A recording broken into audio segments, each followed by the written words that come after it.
Hello, hello, hello. Welcome into the Eric Zane Show Podcast.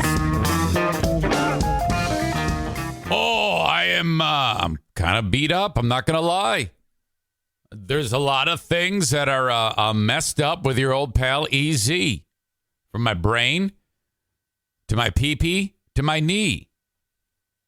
Yeah, I'm not even kidding. My brain and my pee-pee and my knee are experiencing issues.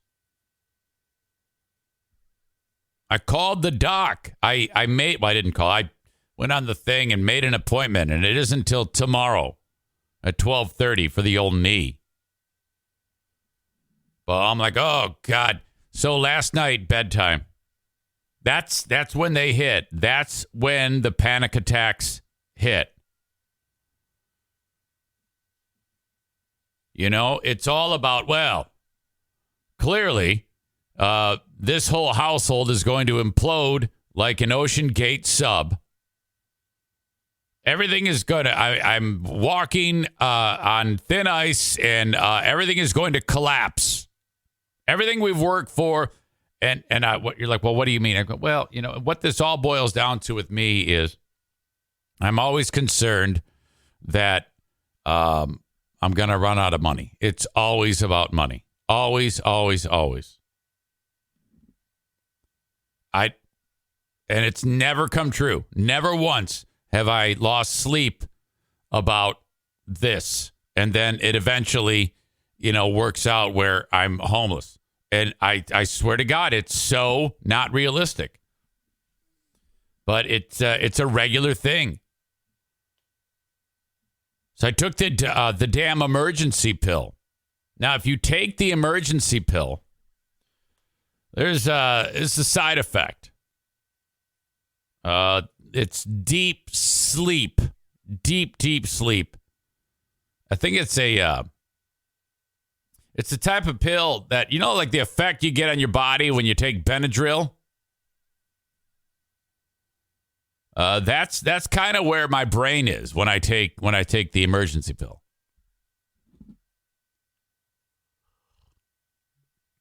So I was knocked out. I wake up and I gotta pee. All right. I take the pee, but next problem. I have to pee bad, but hardly, it's like dribble. I'm having a prostate issue. Again, there's a prostate flare-up. So what the fuck? So it just feels like I haven't really gone to the bathroom. But I did, but not that much. It's because there's still plenty of pee there that needs to leave. So I'm standing there like an asshole at 4:30 in the morning with my ding dong in my hand trying to go pee. I can't go pee. Happened again this morning when I woke up. I took the medicine. There's that Flomax. I take that. All right. Okay, that problem solved. Then there's the knee, which, boy, okay, my knee has felt a little strange, but nothing really that big of a deal since last week when it hit, when the real problem occurred, and then the intense pain just hit me, and I think something's definitely wrong. I was talking with audience member, Dr. Jim Barry, who I'm not sure what he's a doctor of. That's what Jackie said to me, because Dr. Jim, I think, lives in South Carolina or North Carolina, one of the Carolinas.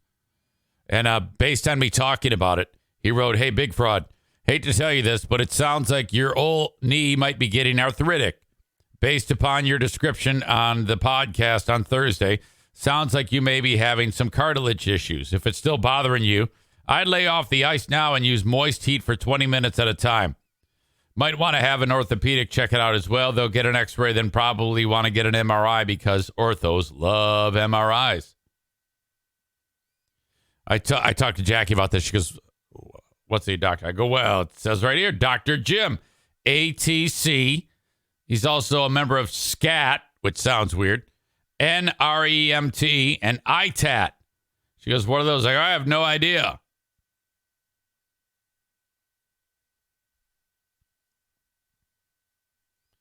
I asked him, is it okay for me to walk on, even though it's a little tender? I want to get some exercise. He says, yes, as long as you can tolerate it. So I did. I was able to tolerate it. I mean, it was uncomfortable, but as I walked, the pain kind of left. You know how that is. You kind of get warmed up. So the goal was to close my move ring. You know, the thing on the old iPhone. I mean, most of you have Apple Watches. You have this on there. I haven't yet purchased an Apple Watch, so I have to use this phone. So I crushed it Saturday and Sunday. Saturday, almost just over 19,000 steps, 8.5 miles walking. I didn't walk 8.5 miles. I walked probably like 4, and then I had to mow the lawn, and then the steps I took during the day. So I was proud of that. A little uncomfortable, though. At the end of the day, I had to really ice that thing down. Yesterday, same deal. Went for a walk with my Pooh Bear, 13,865 steps, 6.36 miles. This is all good because ultimately I got to drop 30 like we've been talking about. And I am now coming to grips with the fact that running may not be in my foreseeable future. The only way I can be able to run again is if this knee is recovered. And I am at the starting point of that. Dr. Jim, who my daughter disputes his credentials, I do not. I describe my symptoms to him as a bit of swelling, slight deformity, range of motion limitations, and cracking noises. He says, sounds like you've got a cartilage issue. Time to go see the ortho. I wrote, on my way.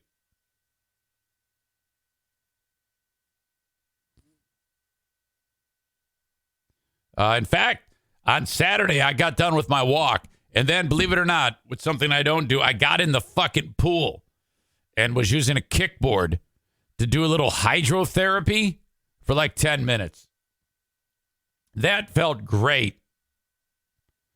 The walk wasn't pain-free, but it wasn't too much. I wasn't limping, but I could tell there was something wrong in there. He says, just do me a favor and don't be a stubborn old man. Go get that thing looked at. I'm thinking you may have a torn meniscus that is flopping around in there. That would also explain the popping and clicking. I also noticed you mentioned that you thought you may be missing an ACL. That could be something to do with it as well, but I'm kind of suspicious of that because if you had completely torn ACL, you would have had issues long before now, especially with all of your past triathlons and road races. So he's not thinking that, well, we'll see. We'll see. Floppy meniscus is no good, says Tyler. I am, so I'm going to go to the doc on Tuesday, and then, he's going to take one look and, all right, now you got to go see an ortho. And we begin this game. Medicine in the United States. Tyler says Jackie is an expert on knees with her knee surgery obsession. Oh, she's addicted to getting knee surgeries. 7. Matt B., who I just married, means well, but it's incredibly insulting for him to write, no free beer and hot wings show this week, getting a good dose of Zane this week, Zane this week. So what you're saying there is you prefer that over me. That's what you're saying there. Wouldn't it be better if he just said, hey, this is fun, instead of, well, since free beer and hot wings aren't here, I guess I'll check you out. How do you fucking you do that? I mean, wouldn't it be just nice to say, hey, man, show sounded good? Ryan indicates that Matt doesn't know how to load a dishwasher, so he needs a show like that. I'm so shocked that you find that show entertaining. Ladies and gentlemen, I did listen to former Free Beer and Hot Wings Show cast member Justin, his new show, and I have plenty of thoughts as do some of you. I heard from a couple audience members about it, and I'm still thinking about that. About how I want to approach this. I will approach it. I will end up reviewing it, but I'm chewing on it. I listened to the entire thing beginning to end.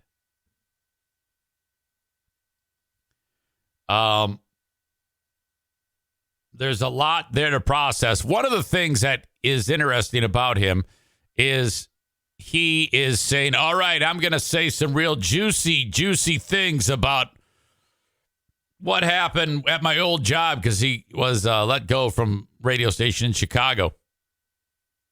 He goes, I'm saving it for my Patreon, though. That's where I can say whatever I want. Well, I was talking with Radio Voice Linda. That's not exactly true. You can't just go on there and say, yeah, he's a rapist, or yeah, you can still get sued. I didn't work with him there. I've never worked with him. There was some discussion from audience members about some person known as DVT, Dr. Victor Tarantula, DVT, being an adversary of Justin when he was on his show there. I'm like, well, I don't know who that is. But I thought maybe it has something to do with my pal Troy, who I've known Troy since he drove in a beat-up Datsun across Minnesota and through Michigan to work with me at Z93. He was 20 years old at the time.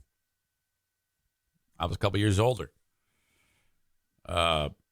His pal, my pal, Rick Church, was the program director of Z93. Troy was chasing the dream. Troy was offered a job, part-timer. Awesome. Worked his way up the ladder. Eventually, graduated from Z93 and made stops in various radio stations across the United States, including markets like Miami, Nashville, Detroit, and then eventually being the vice president of all of rock programming at Cumulus, the second biggest media company in the country. Troy was a big swinging dick. I'm not saying he's a dick. I'm saying he was some serious clout. The dude really, really crushed it in his career. He's out of the game right now. He owns a nightclub in Nashville.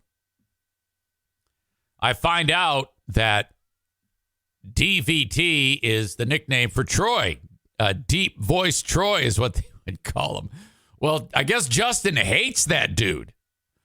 And so I reach out to Troy, I go, dude, this guy's ready to spill some tea on you. And his response was fucking great.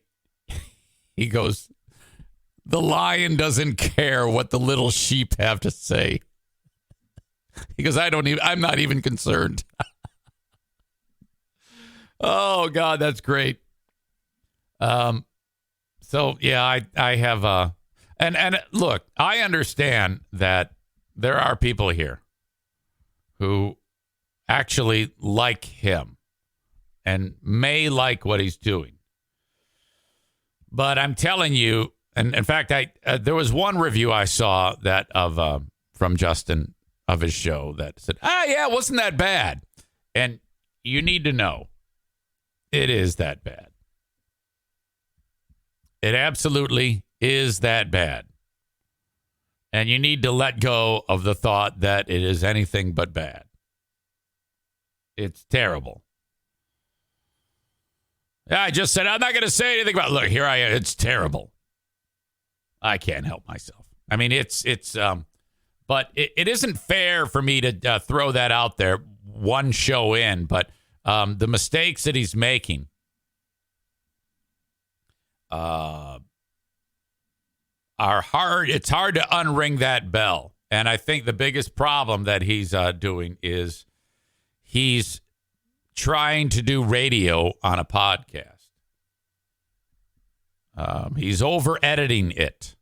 It's almost like he's reading a script. It's too polished. Every breath is eliminated. Every ah or is eliminated.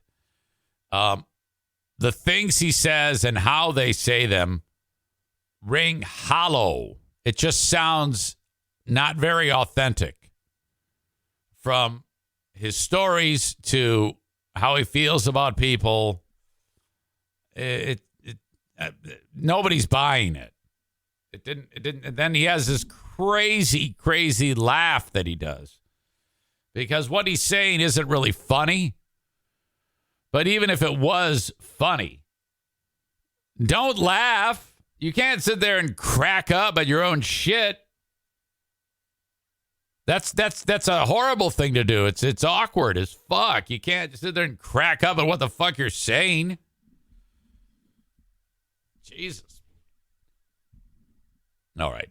Now I'm reviewing it. I might as well play the whole fucking thing.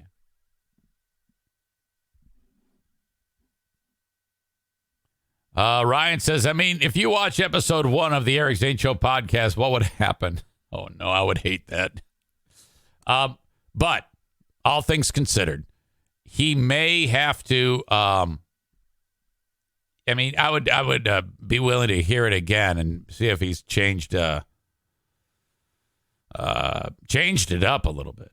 You know, I mean, it just sounded so fucked up to me. All right. Chris says, sounds like a Who Are These Zanes episode. Without a doubt. Without a doubt.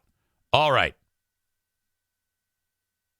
So off to the dock tomorrow. I'm liking that. I'm excited to hear. I'm excited about my future. Yesterday, it was family dinner. And for the second time, 10 out of 10 for your old pal EZ from the natives here at the Eric Zane Show podcast household. When it comes to my effort at making Asian food, we went with the sweet and sour chicken. And fuck. Oh, my God.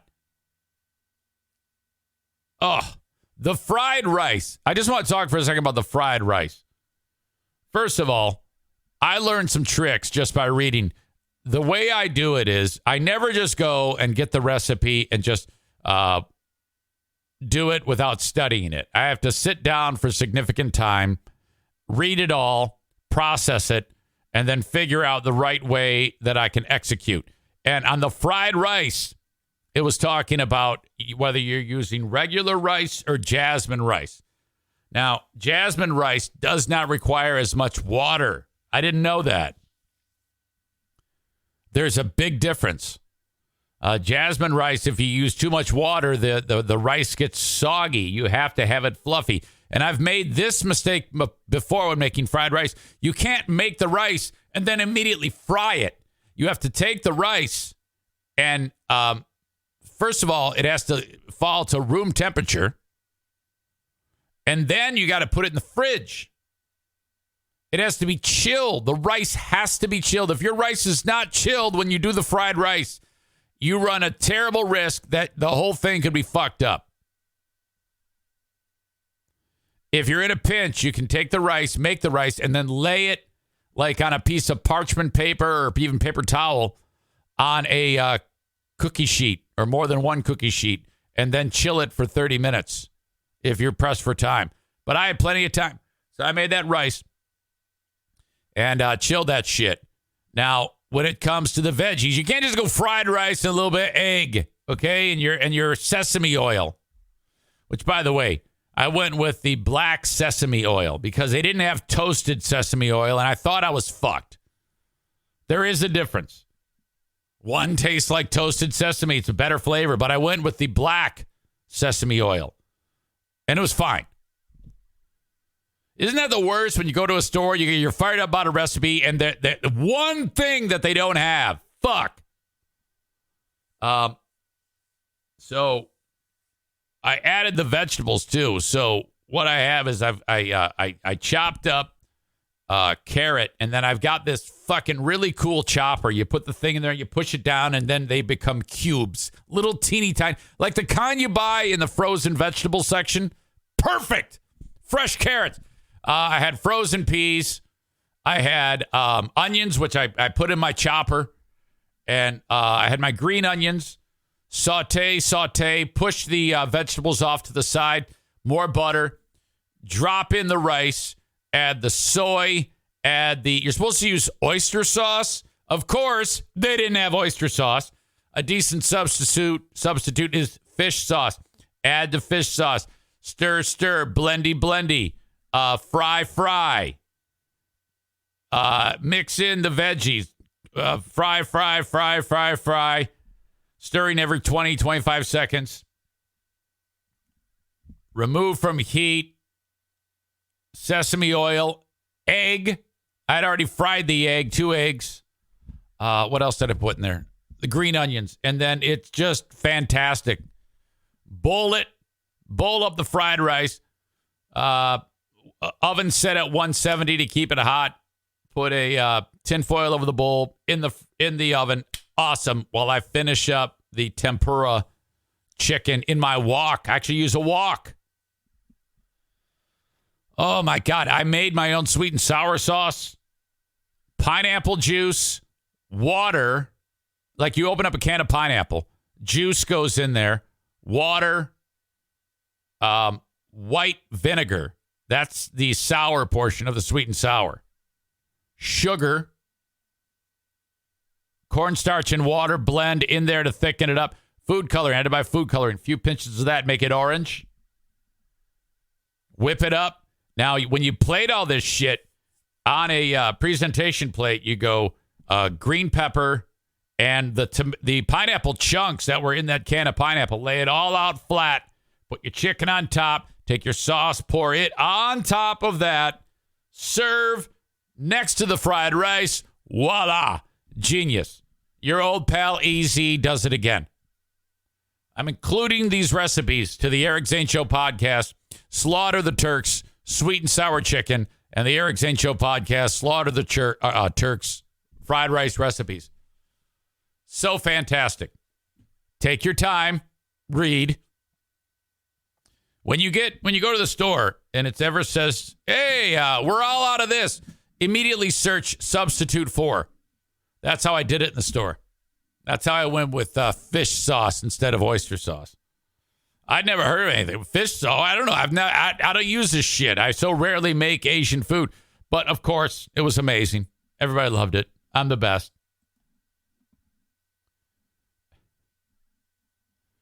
All right.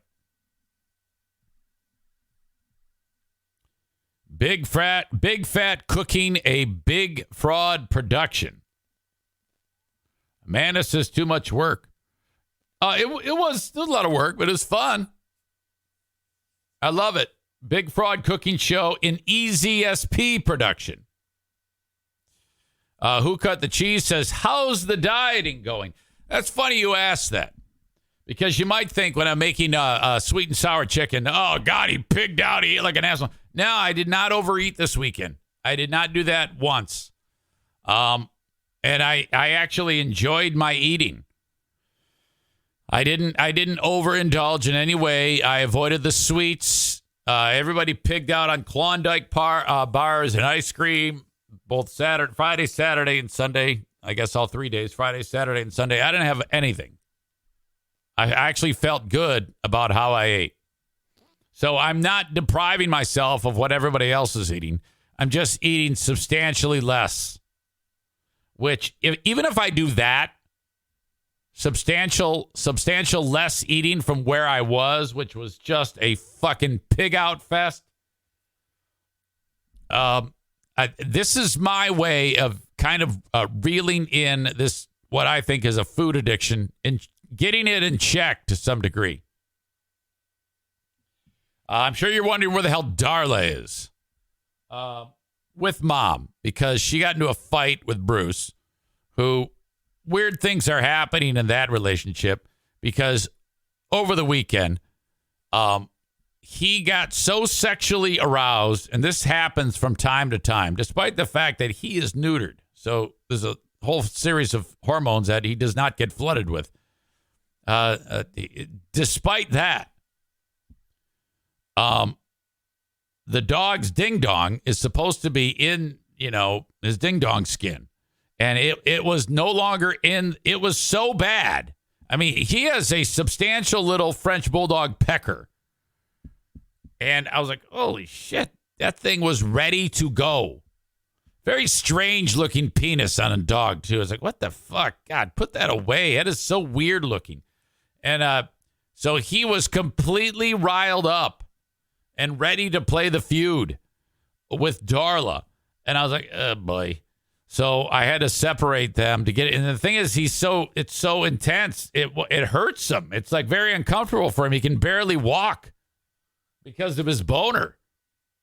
So I was like, all right, let's and if I'm not paying attention to him and things are getting out of hand, that can happen. And that did happen.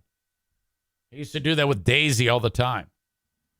Not that was happening today, but shit was going on. They're fighting. So I said, all right, Don, you got to help me. She is with him. So no Bruce as of right now. I'm sorry. No Darla as of right now. If you are enjoying the show on Facebook and Twitter, Facebook.com/Eric Zane fan page, or Twitter @Eric Zane Show, or on my YouTube channel, Eric Zane Show. I'm about to say goodbye to you. I appreciate you being here, but if you want the full show, it's on Twitch. Twitch.tv/Eric Zane Live, or download the Twitch app, search Eric Zane Live, and off you go. If you ever want to just listen to the audio podcast, I am on all platforms that exist. Just search Eric Zane Show, even some that didn't even ask me. The iHeart thing, I spin a yarn and say, yes, I just signed a major multi-year deal with iHeart worth millions. You have to, when I prior to working for them the second time, when I was doing this podcast, I never approved that iHeart could take the show. You have to check a box. Podbean, Spotify, and you check them. I never checked the iHeart box. They just took it. So I got fuck. Well, anyway, I'm on all of them. Eric Zane Show podcast. Download it. Subscribe to a channel or a platform of my podcast. That helps. So thank you so much. If you ever want to say hello, reach out. Eric@ericzaneshow.com on the Shoreliner Striping inbox.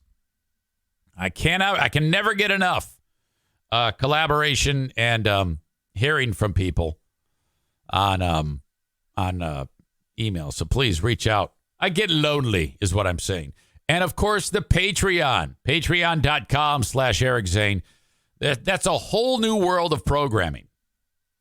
I put hours and hours of material up there every single week for you to check out. I put up more there than you would have the ability to listen to in a week. From the Lost Zane recordings, which is my old BBL shows, to, in fact, this week and next week, something to listen to while I'm away, which is full shows from years ago, even further back than the BBL days.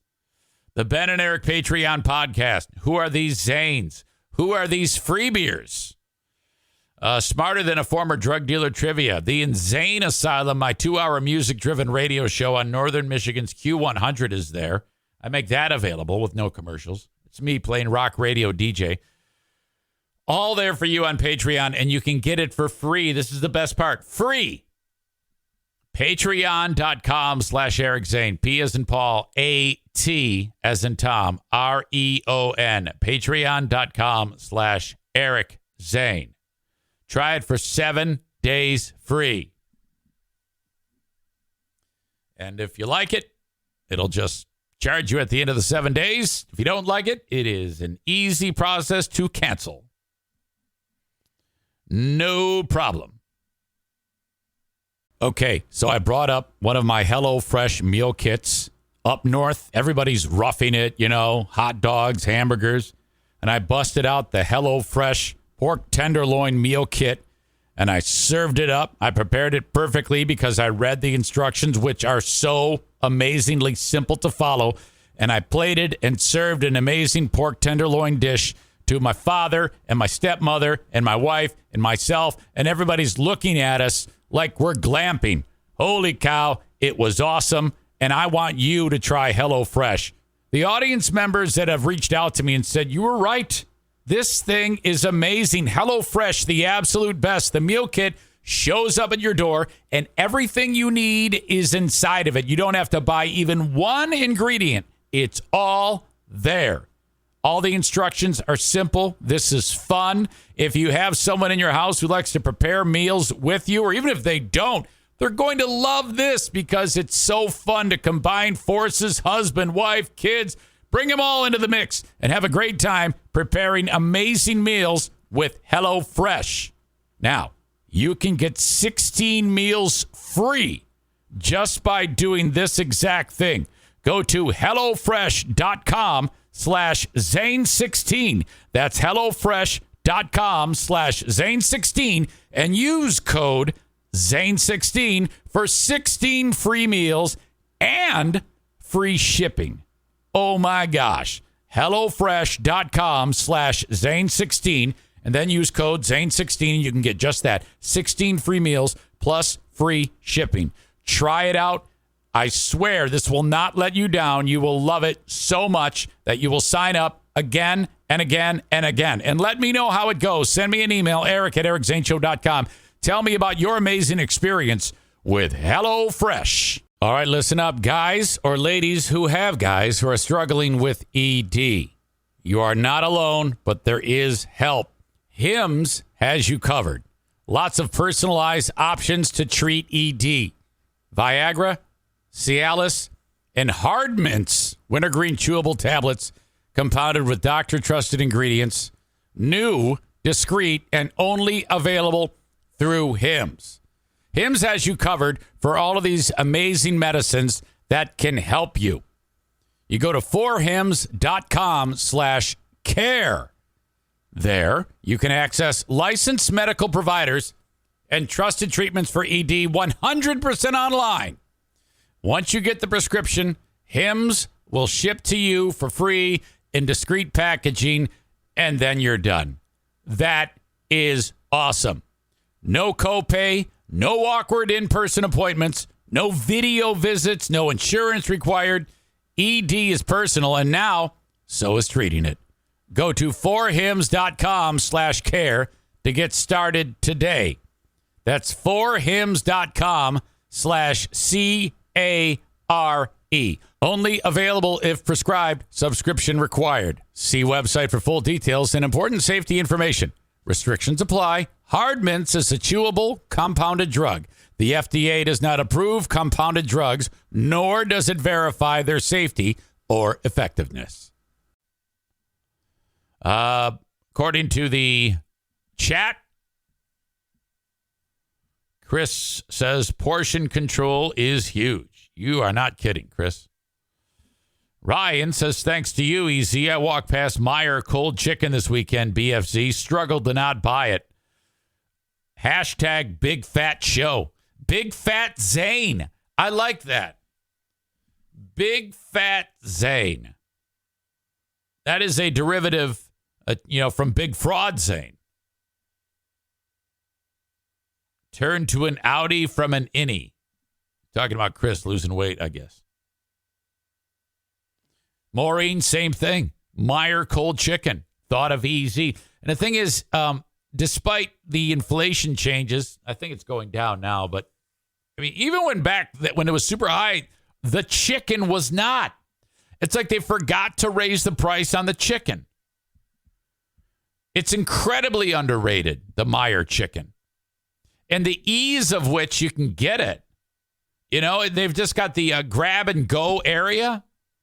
You don't need to wait on it. You can just grab a whole big tin full of thighs and drumsticks. My God. And the size of the pieces, because there's so much perfectly fried breading on it. It's, oh God, it's thick and delicious, seasoned incredibly. Incredibly. Underrated product there. Grocery store fried chicken. I love it. Holy shit. Okay. So for you folks on Facebook, Twitter, YouTube, I am kicking you out. I'm kicking you out right now. Thank you so much for being here. You got to go to twitch.tv/Eric Zane Live to get the whole show. There you go. Off you go. Bye-bye. Facebook and Twitch brought to you by Irvine's Auto Repair, Grand Rapids Hybrid and EV. Wonderful place to get your vehicles repaired. Blue Frost IT brings you the Twitter feed, and there you are. Also, I'm available on YouTube. My YouTube channel, Eric Zane Show on YouTube. Okay, that's a lot. That's a lot. I realize that. Short week this week. Off on a trip. We leave Thursday. So Monday, Tuesday, Wednesday, normal for you. Thursday, Friday, you have not the best of the Eric Zane Show podcast. And then Monday, Tuesday, Wednesday, you have not the best of the Eric Zane Show podcast. I know. 5 days. But I like to put something out there for you to listen to. And then on Patreon, something to listen to while I'm away. I'm basically every day that I'm off, if you are subscribed on Patreon, you're getting upwards of about 6 hours of material, at least 5 hours of material every single day. So I'm excited about that.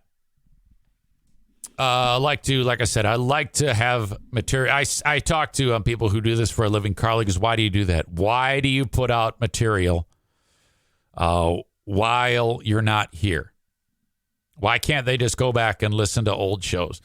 And I've explained it to him every time, and he doesn't listen to me. I say, because unlike you, I have local advertisers that give me money to talk about them. So it's not fair to sell them a bill of goods, and then for 5 days straight, their services, their goods, whatever it is they want, their message disappears. So it stands to reason that I would do the show, but that's not the only reason why.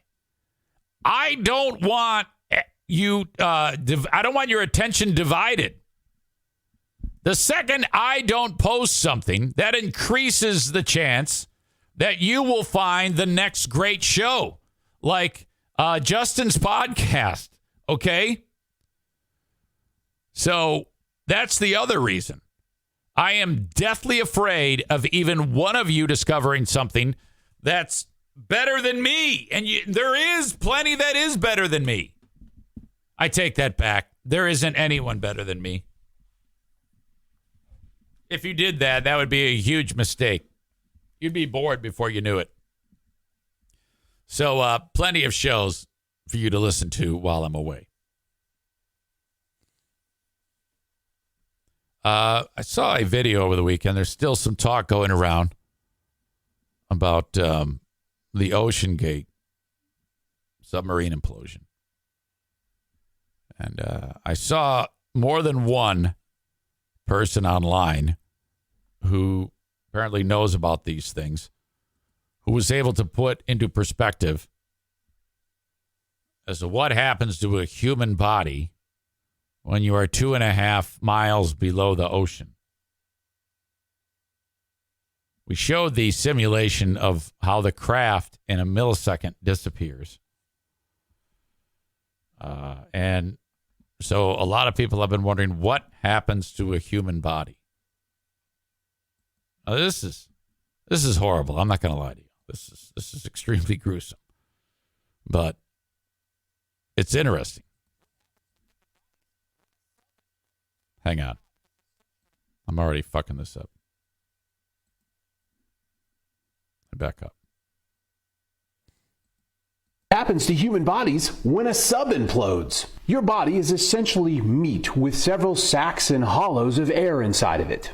And when you're cruising around on Earth's surface, you're used to about 1 atmosphere of pressure. Down here, where the Titan submersible got Thanos snapped, it's about 400 atmospheres. That's about 6,000 pounds of pressure per square inch. But how many square inches is a human being? The average adult male is about 5'9" and weighs approximately 200 pounds. If you work that out, it's about 21 square feet, which is about 3,000 square inches. So you've got 3,000 square inches and 6,000 pounds of pressure per square inch. That's 18 million pounds of pressure. This is why the quality of your submersible matters so much. Ideally, you want a cutting-edge submersible that's going to keep all of that pressure away from your body. That is obviously not what happened on Titan. It basically became a tube of toothpaste in a hydraulic press. The upside to catastrophic implosions, that's not a sentence you ever think you're going to say, is that they happen very quickly. In the case of Titan, you're literally talking less than a millisecond, maybe even a nanosecond. That's what you keep hearing people say. They never knew it happened, but there's actually cool anatomy behind this. It takes time for information like pain to be transmitted through your nerves to your brain and be processed. In the case of pain, it takes approximately 100 milliseconds. That's 99 milliseconds longer than it took for the implosion. What's really crazy is it takes 13 milliseconds for you to process visual imagery, so that means you're crushed before you even know that you saw it. Wow. Now we're going to talk about leftovers, and this might... That's the fact that it took so much longer to feel pain. It takes so much longer to feel pain than I can't even talk. What the fuck am I doing? To talk about leftovers, and this might get a little dark. If you're not interested in that, you don't have to stay for it. You must stay for it. There were 5 people on the Titan submersible. Let's assume they weigh 180 pounds each. That means there's 900 pounds of remains that have to go somewhere. So why won't you find anything? First off, we have to deal with the cooking. Yes, cooking.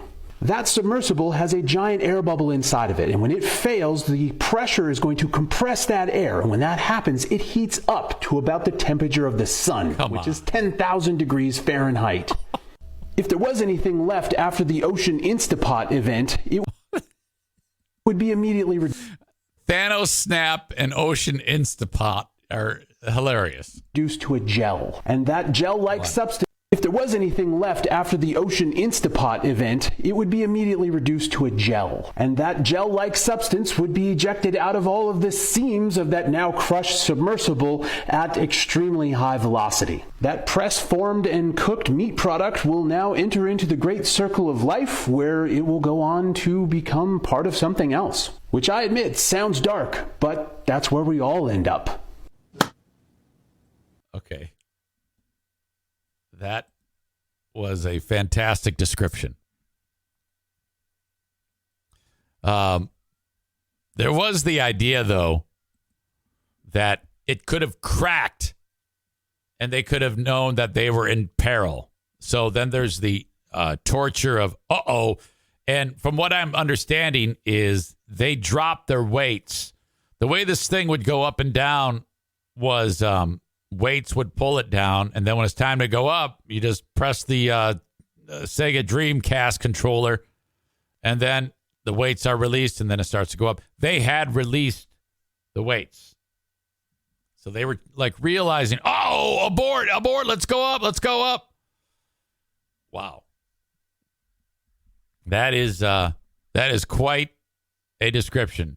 But honestly, if you got to go some way, that's a fantastic way to go. No realization. You just suddenly don't exist. Holy cow. The open and live stream of the podcast brought to you today by TC Paintball. Online at tcpaintballgr.com. Thank you to Rick and the crew over there. Book an event at TC Paintball.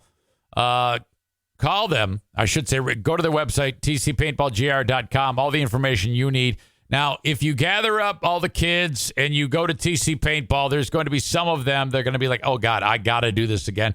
If dad is like, hey, this is fun, they have a fully stocked pro shop there with everything you could ever want at TC Paintball. Okay? You will be introducing your kid into something that is so fun. And if the kid is like, hey, I don't want to get shot with a paintball because I'm afraid it'll hurt, sign them up for the low-impact weaponry class, tcpaintballgr.com. Johnson, Carpet One, discount outlet. Run by Kent. Drop the E, add a U. An amazing place to get the lowest price on flooring for your home.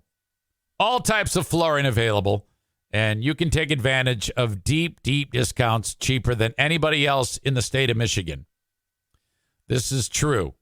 They buy it, a lot of it, all types of flooring, and just basically put it on display. And then, be ready to buy when you go there. If you know, for example, that you want a certain type of carpeting, they have it. Go there, give the dimensions of the room. They get your piece ready. They cut it, throw it in your vehicle, and off you go. If you're a DIY pro, or if you're maybe a person who installs flooring on the side or whatever, get it at Johnson Carpet One Discount Outlet. That's where we got the flooring for this house. And you should too. They are on Chicago Drive, right behind the Little Caesars. Can't miss them. Ugly beige building, red sign on one side, green side, turquoise sign, like the Miami Dolphins uniforms on the other. Right in Granville, Michigan, downtown Granville, Chicago Drive. If you're not in the area, well, then too bad. I'm so sorry for you. Okay. So some lady was going to see her boyfriend in El Paso, Texas. She's from somewhere in Kentucky. Her name is Phoebe Kopas.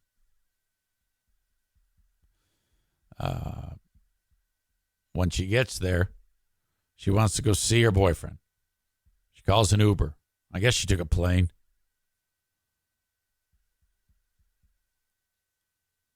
Uber driver picks her up.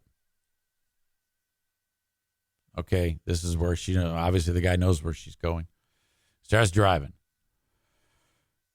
His name is Daniel Pedra Garcia.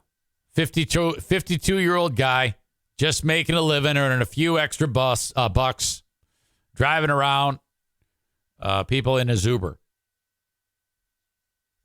All of a sudden, she pulls out a gun and shoots him in the head because she believed that he was kidnapping her. She's in the back seat. He's in the front seat. She pulls out her gun, shoots him dead in the back of the head. What the fuck? Able to stop the car? That's it. What in the world happened? Here she is. Look at the look on her face. That's the look of a woman with a, I fucked up. So the explanation she gave the cops is while riding around El Paso to get to the boyfriend. You know, like when you're on the interstate, those green signs that say like, Binghamton, exit, and there's an arrow, exit here. She just saw a sign that said Juarez with an exit with an arrow. Like if you wanted to go to Juarez, Mexico, that's the road you got to take. And all she did was saw the sign. So upon seeing the sign, she assumed that they were going to be going to Mexico. She's that stupid. Now they weren't exiting off the Juarez exit. But she assumed that when she saw the sign that she would eventually wind up in Mexico and that this guy was a kidnapper and she was going to be trafficked. Now, there's no way that any trafficker worth anything would traffic a chick who looks like this. So, I mean, that's seriously, come on now. They don't want some 50-year-old buzzard mom. But she assumed she was being trafficked.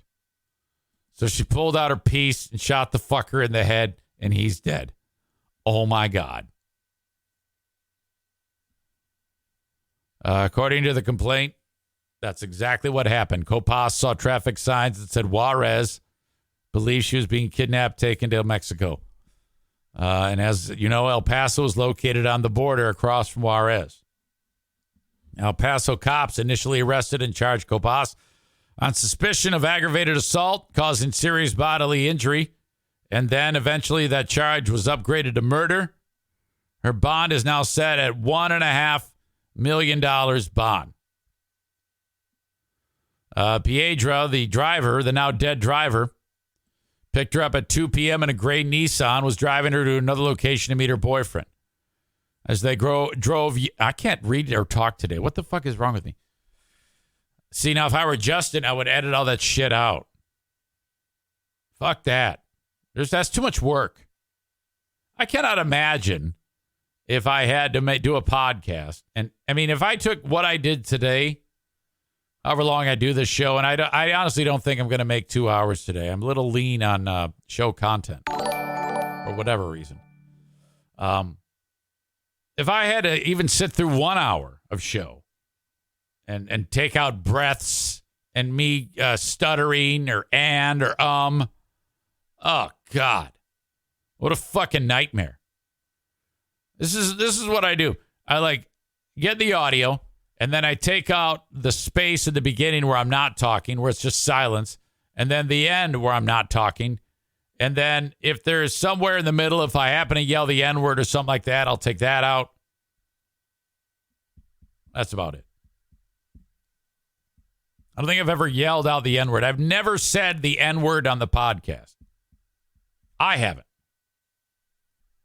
It's a kiss of death. You don't ever want to say the N-word.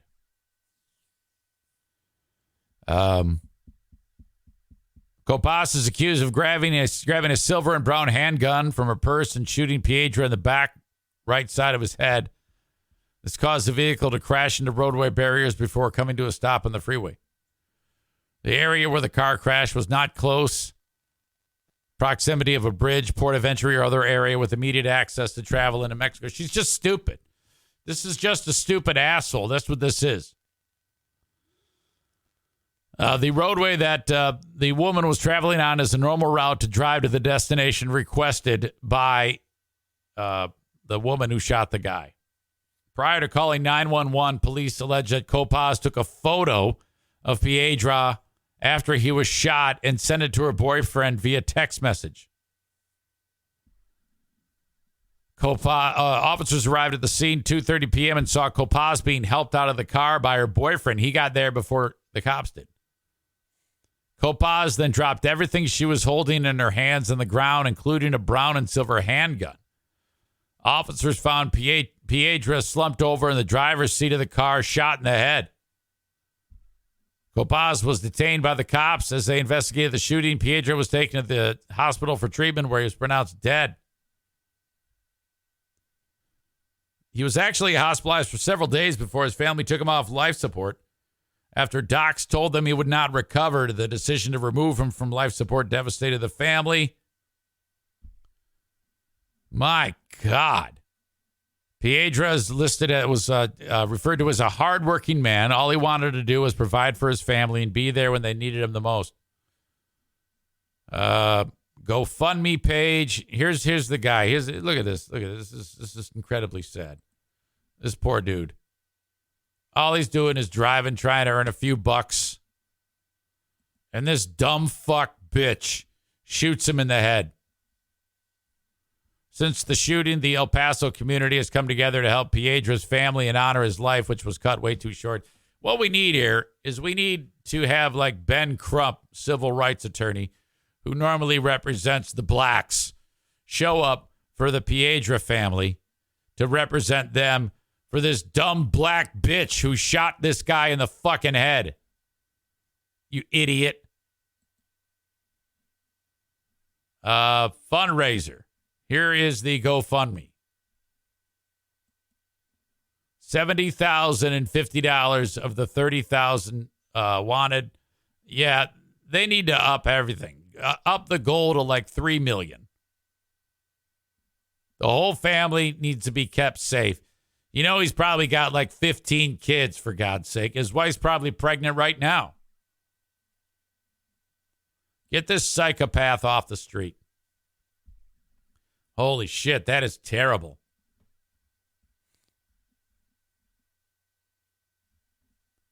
Let's see. Is there anything else about this? I can't imagine living life like that. That's screwed up where everything, oh my God, it's a Mexican and I'm near Mexico. Clearly I'm going to be trafficked. Crazy bitch. Jesus, that pisses me off. All right.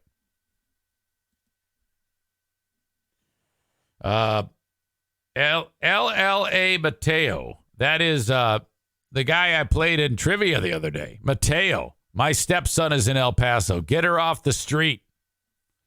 Florida man says, I would imagine this is a clear-cut asshole of the day. What the hell is her name again? Phoebe Copaz. I'll have to remember that. Yeah, pretty much. This is almost as bad as calling 911 on a dad having breakfast with his daughter because someone thinks he's sex trafficking her. LOL. Well, there are some similarities.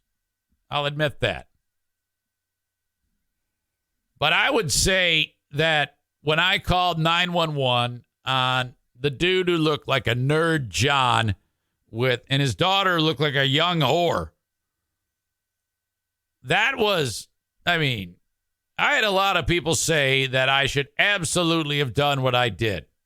For those of you who don't know, it was a few weeks ago at Matt, the world's biggest free beer and hot wing show fan's wedding that I did, marrying Matt and Amanda. At the hotel, there was a normal-looking dude. He looked like a total nerd. Loafers, dad jeans, button-down flannel shirt, hair potted to the side, glasses, total dork, with what looked like a young hooker being trafficked. Young chick, probably 16, tatted up and down her legs and arms, pissed off look on her face, waiting for the guy to get the room to pay for the room so that they could go pork. They did not walk through the lobby. They left, and I said, well, they're going to get Wendy's before the fucking starts. That's what's happening. So I called the cops. I said, I feel like this is a trafficking scenario, and see something, say something. I saw something, and I'm saying something. This is what you cops always tell me to do. So I'm saying something. They go, all right, we'll send a cop. Cop gets her. She's in the lobby. I go down there. I'm half dressed in my suit. Why do you think this is trafficking? I go, well, because the guy looks like a fucking dork, and she looks like a young whore. That's why. They go in, and they talk to the employees. They said, we're not sure. We don't know if that's his daughter. Kenny says the scenario reminded me of Jane and her father from Breaking Bad. Well, there you go. Then I find out like an hour later when I get to the wedding, Matt was out front listening to replays of Free Beer and Hot Wings. They called and they said, nah, that was his daughter. There's a custody dispute and he picked her up. That's his daughter. I'm like, oh, good. I go, sorry about that. She goes, no, that's not a problem. You did the right thing. She actually said, I did the right thing. And I know I did. Who gives a shit? I mean, it was awkward for the guy. It was awkward for the guy and awkward for the girl. One of you suggested that he's going to think that the estranged former wife set him up and busted him. Did you call and say that our daughter was a whore and I was going to have sex with her? I can guarantee you that happened. But no, it was your old pal EZ. And she did. She looked like a whore and he looked like a John. What do you want me to do? You got to protect those people. I mean, I could have been saving a life right there. Tyler says, what a double whammy. The dad thinks, do I really look that creepy? And the daughter thinks, do I really look that rough? Yeah, they did. It looked like a whore and a John. Kenny makes a great point. I love Kenny. He always says the right thing. I never get pissed at what Kenny says. He says, if you had been correct, you would have been saving that girl's life. Yeah, I know. That's why I do the shit that I do. That's why I always know the exact time when I call 911. You're such a big black dick because I know you want to hear it. You lied to our ears. I'm a 50-year-old man doing what a 50-year-old man should. I heard that there's a problem on the Muskegon River. The word on the street is that Michigan's greasiest residents, the former Zaniacs, are getting together to wash their smegma in the Muskegon River. One of my moles saw a post that sexy voice Andrea is getting ready. She's arranging some type of drunken float down the river thing. How gross is that? Can you imagine the rainbow sheen on the water when those fucking slobs get on there? Oh, God. I mean, the fucking foam. Ooh, that sounds hideous to me. And if you're the company that, rent the tube and tube down the river, you might as well just burn those fucking things. We're talking a massive fish kill when that happens. Oh, that is nauseating. Amanda, who is a former Zaniac, she's all butthurt in the chat. She says, "Who's the mole? That's some bullshit. F you, I thought about going." You should. You're one of them. You should go. I would go if I were you.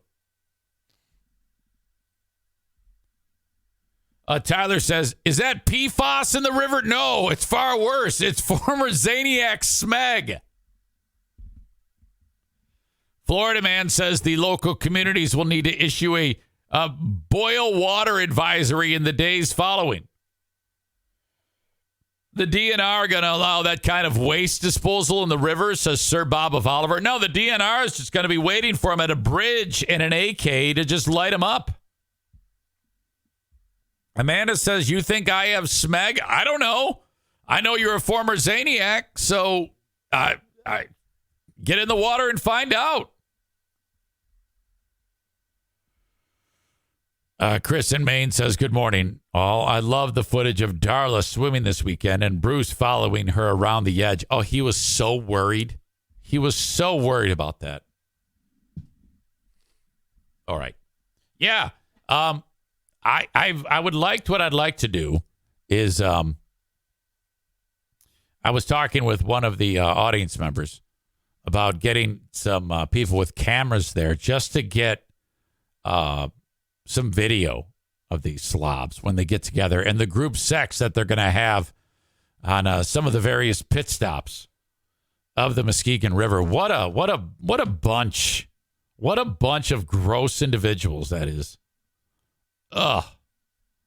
The water displacement from those people getting in. I mean, there's a pretty, they're worried about Goshen up there ruining the water, but I mean, this is a bigger environmental hazard than Goshen. If they get in. Not to mention, if Kevin in Muskegon decides to get in there, the amount of tooth rot that will break off his teeth and float in and actually become new sediment in the soil. There's a lot of strange stuff that can happen when these animals get in the water.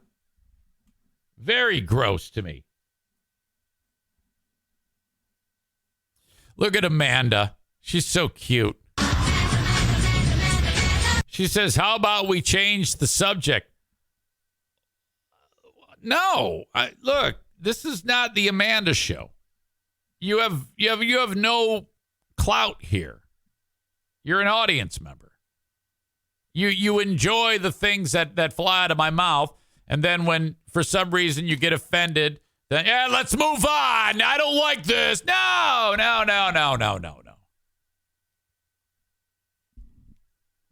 Even Corey says that this is all a confirmed fact. I agree. I know that. All right. Something terrible has happened yet again at our nation's airport. I'll get to that in a second. I actually want to bring in Stu McAllister.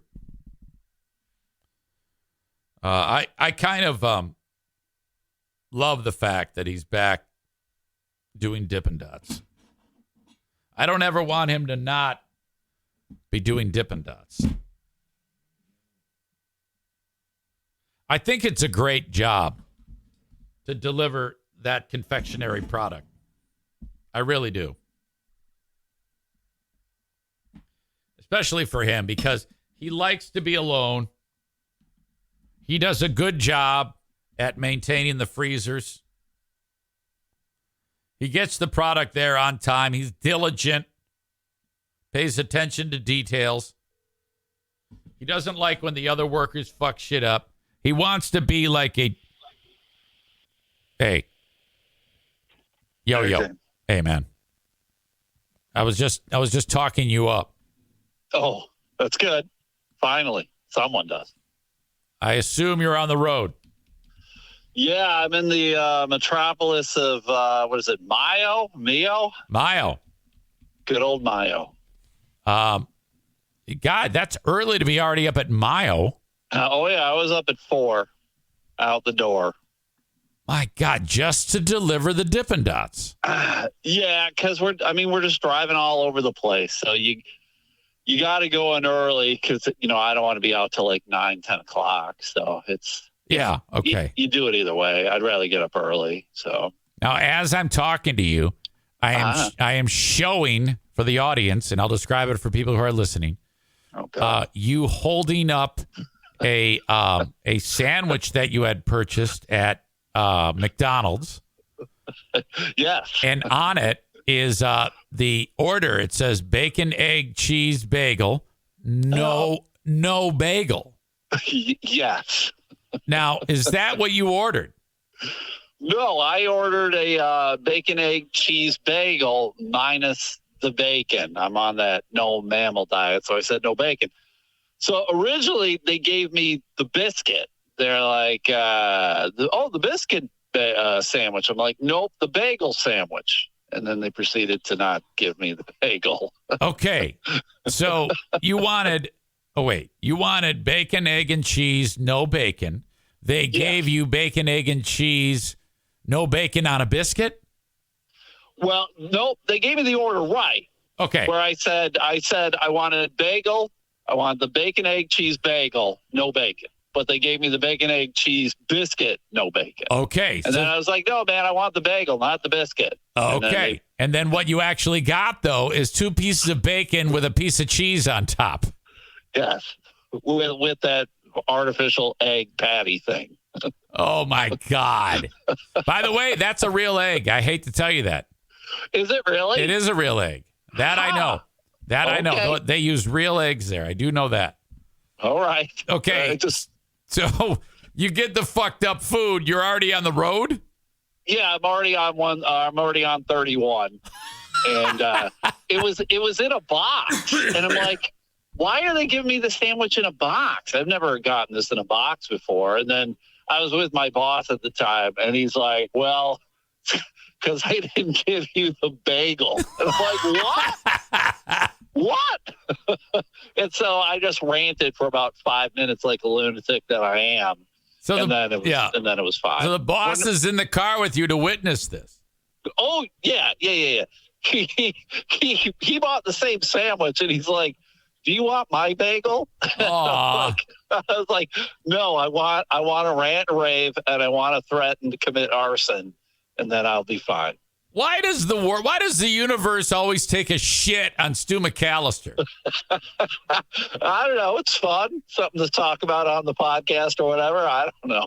The amount of shit you get from the world is I've never seen anything like it. It's like you're Job in the Bible. All the bad shit happened to Job. Right. Oh, yeah, I don't know, man. I don't know. I mean, I survived. It was a weird thing. I was like, did they at least give me a fork? Like, how am I supposed to eat this thing? So then you got to just pick up. They did not give me a fork. So did you just pick it up and eat it? Yeah, I did pretty much. I was a filthy fuck and ate it with my fingers. Oh my God. Jesus, that is spectacular. It just makes me go, how did that happen though? Right? How does that happen? Like, I don't know, man. Like I'm assuming they get weird orders all the time. But Yeah. if someone's ordering a bagel sandwich and they go, please no bagel, you'd be like, please, what was that again? You want a bagel without the bagel? Okay. Yeah. All right, just checking. And what, I don't know if I asked you this, what community was this that you said you were on 31? So was it like I was in Muskegon? the metropolis of Whitehall. All right. Yes. Yeah, these are deviants. These are gross people. Yeah, they don't know how to read. Oh, fuck. We were we were in Roxbury for the Electric Forest. That's why I was working yesterday. Yeah, my daughter was up there. Oh, yeah? Which one? Madison. Oh, geez. Did she get high?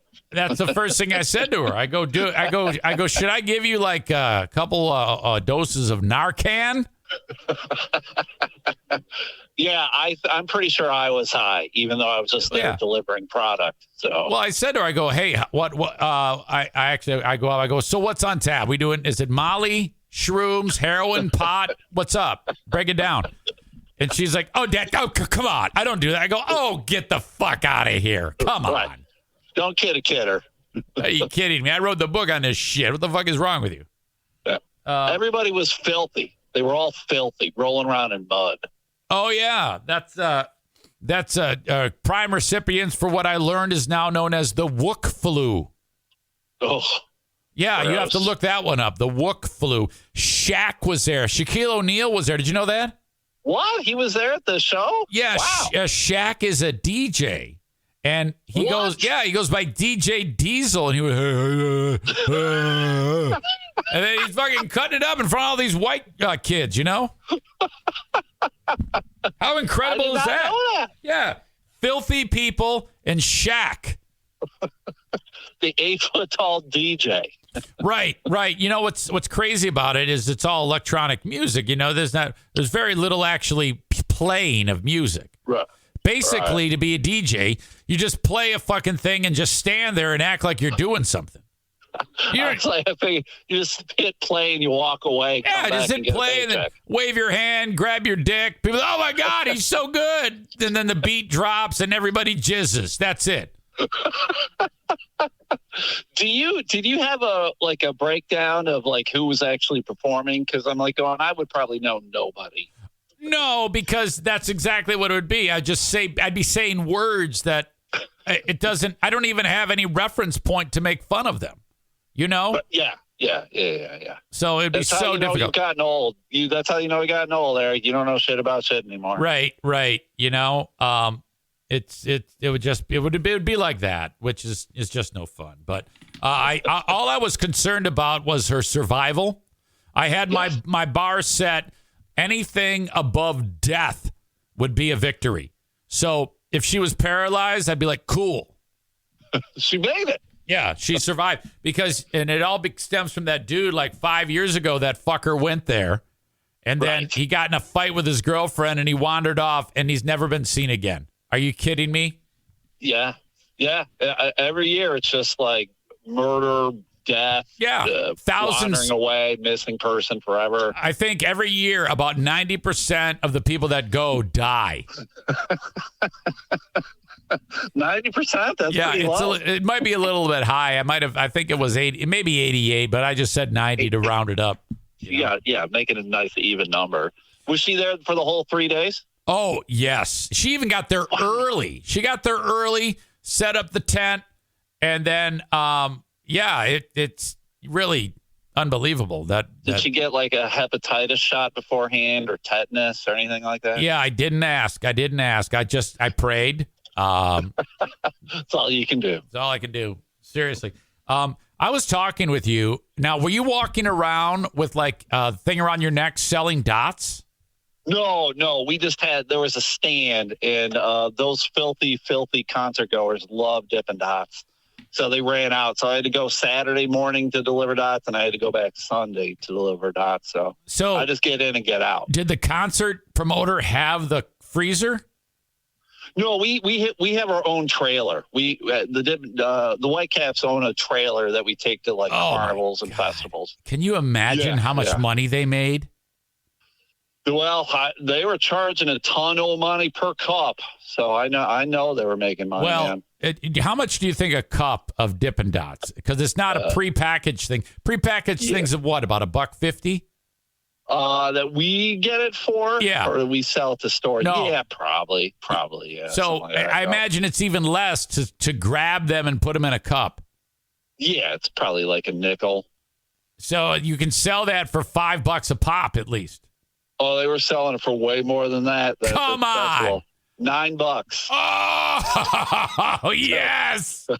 You know, man. $9. When people are high, they don't know what they're doing. Oh my God.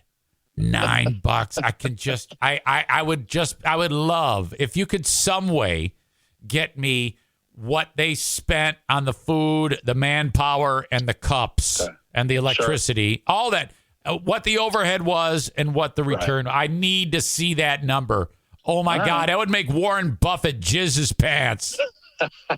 We need to invest in ice cream. Oh, Jesus. You told me about it would be brilliant to have, like, walk around these Pride events with one of those coolers around your neck and sell it for like a profit. Sure. Yeah, for Pride Month, when we sell rainbow Dippin' Dots, that stuff would have sold like a mother, right? How much? Can anybody do that? Yeah, I mean, if people want to come and buy stuff, for sure. Yeah, I mean, you can just turn around and resell it?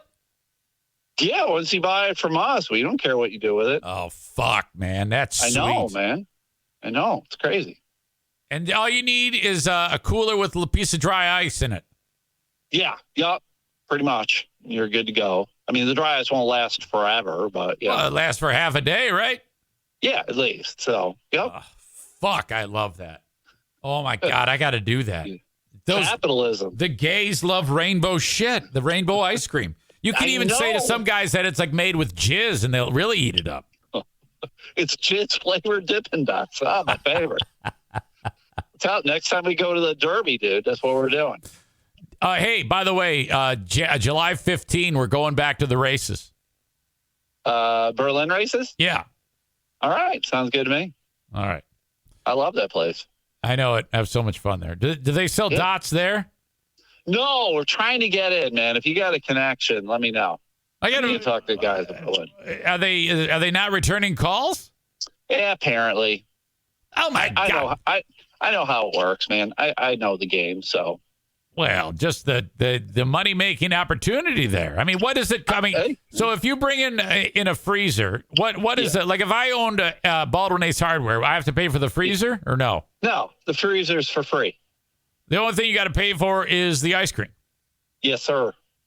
And you buy a couple cases of it every so often, and then you just sell it for mark it up 10 times the amount. Yeah, you got it. Oh man, America. You guys should have like a flyer that says, "Hey, fuck your customers in the ass, but good," with Dippin' Dots. And there's actual pictures of a butthole. Okay, enjoy those losers up in Mayo. And then I got to go to Alpena. You jealous? You go Ascota. Oh no, you go from the middle of the state all the way across to the east coast of the stupid state. Yep. And then you got to come all the way back. Do you ever get groggy and weary and want to fall asleep? Yeah, right now I'm kind of that way. I got to get some coffee or something. So I want to get you like one of those Stanley thermoses that it stays hot forever.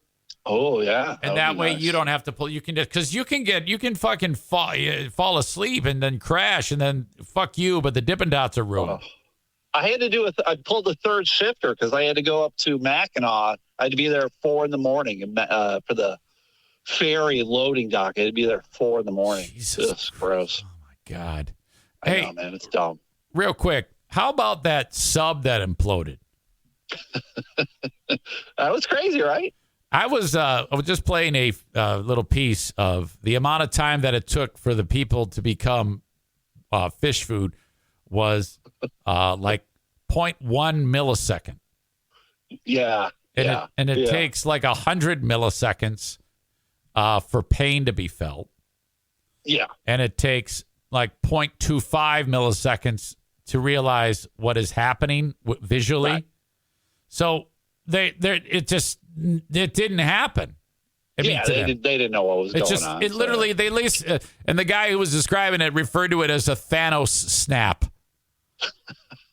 The blip? Yes, that's what happened. Just Thanos snapped the sub. Gone. Well, you do dumb things, you get dumb prizes or whatever. Yeah, that's right? what they say. Yeah, dumb. What, did you talk about this on Fuck You Friday or something? You've been on fire lately. Oh, about the fuck the billionaires? Yeah, yes. Oh, yeah. Yeah, fuck them too. I love Fuck You Friday. It's my favorite. Okay. That's a dumb thing. Oh, it's great. Okay, Stu, you're a great follow on Facebook. Stu McAllister, thanks. the Elemento Podcast. Look at him. Yeah. He sounds all depressed and sad, but don't let that fool you. He really is depressed and sad. Yes, I really am depressed. I'm just tired, but well, whatever. All right. Appreciate wake up. it, man. Wake up. I'm glad I called. Wake up, white people. Okay. I'll talk to you later. See ya. Okay, bye. Stu McAllister, always wonderful to have him on the show. Corey says, worst road trip ever to these communities. You're not kidding. I don't think you've ever been, but maybe you have. The idea of me buying Dippin' Dots for $1.50, putting them in a bag around my neck, a cooler with a piece of dry ice, and walking around pride festivals and selling for $6 or $5 a pop or whatever. Have my little square thing on my phone. Want some Dippin' Dots? Rainbow Dippin' Dots. Come on. Flavored with jizz. Swipe, swipe. License to print money. Oh, my God. It's another thing that I think I want to do that I will never do. About the knee, I failed to mention this. My knee being like shit. Until further notice, I obviously can't run.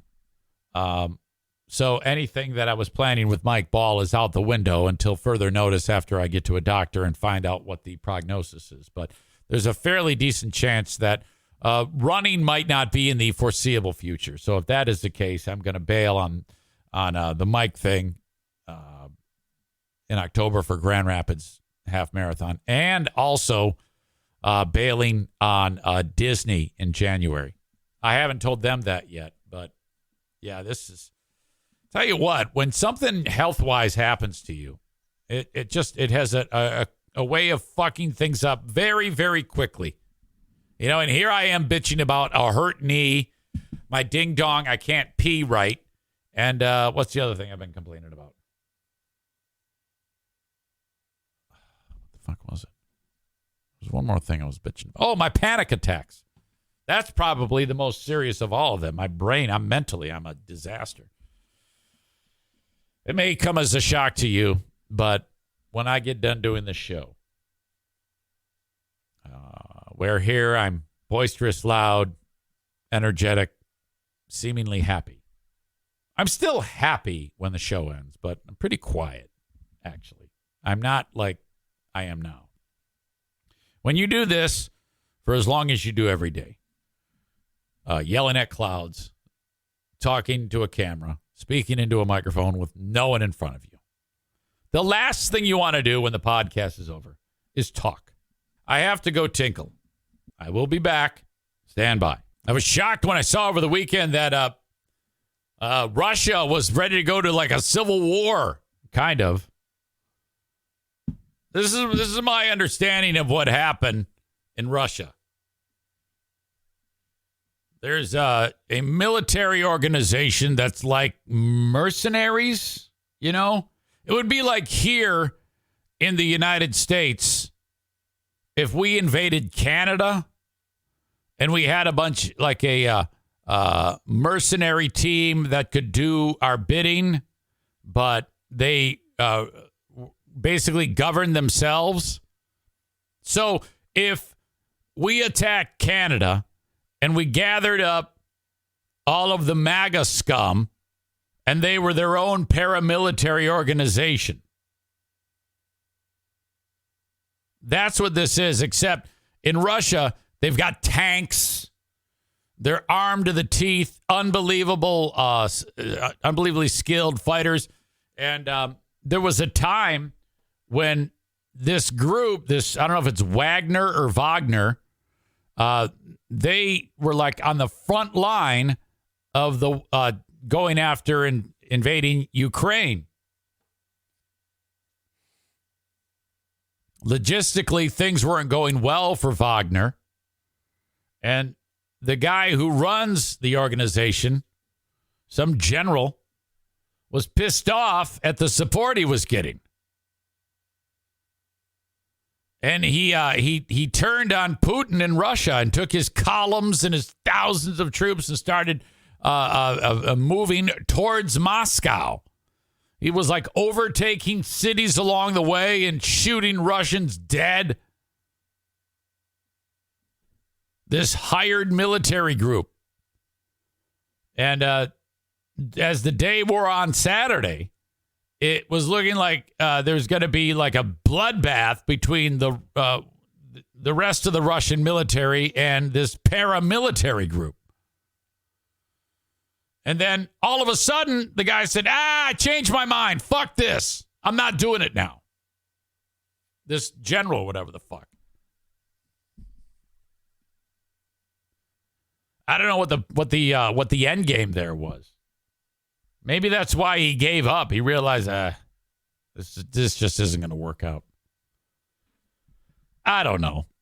That's it.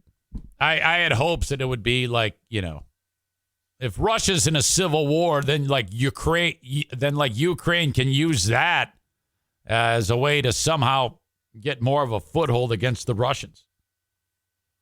With all that amazing United States military technology, which I love. I love the fact that the United States is at war with Russia right now. I mean, I don't want them to be at war, but if we're going to be at war, you want another country fucking up Russia. And that's what we're doing. We're giving all the weaponry that we can to Ukraine and throwing all this money at their war. And then stupid people that live in this country are like, oh, that's terrible. We're giving, that's money that should be ours. Are you fucking crazy? Do you realize that if we don't stop Putin now, it's going to be like Adolf Hitler in history, moving through Asia and Europe, overtaking different parts of the world? We absolutely have to do this. It's our obligation. We should be giving more.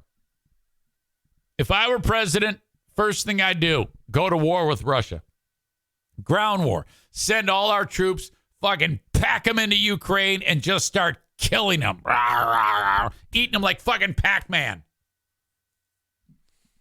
Absolutely. That needs to happen. War by proxy, as it's known. Yes, you are correct. We are at war right now. Putin is a psychopath. He needs to be stopped. All right. Something terrible has happened again. No, wait. Hold on. I'm getting ahead of myself. Damn it. I can't even focus. I mentioned Berlin. July 15th, I will be there. All you need to do is buy a ticket at berlinraceway.com. For any of the upcoming events, but especially keep in mind, July 15, I will be there sitting in the stands with you. Stu, me, probably Sarah, probably Ben, probably Tyler. Probably Kyler, probably Kyler's better half, Tracy, probably Jason. These were all people that were at the last one. I want an even bigger group, okay? July 15th, buy your tickets at berlinraceway.com. This weekend, Saturday, is the 4th of July celebration on Saturday, July 1. $14 a ticket. Get them at berlinraceway.com. 15 and under free, parking free. Bring in your cooler with your snacks, your soft drinks, no alcohol, no glass. 4th of July celebration at Berlin Raceway, online at berlinraceway.com. BasilMarshall.com. Irvine's Auto Repair, Grand Rapids Hybrid and EV, 616-532-6600. Great place to get your vehicles repaired. ER Vines, Irvines.com. Check out their Google reviews. They're awesome. The customer base just loves Irvine's. 616-532-6600. $6,600. They have loaner cars available for you when you get your vehicle repaired so that you don't have to worry about somebody carting you all around. Early bird drop-off, late bird pickup, everything you need. Irvine's Auto Repair, Grand Rapids Hybrid, and EV.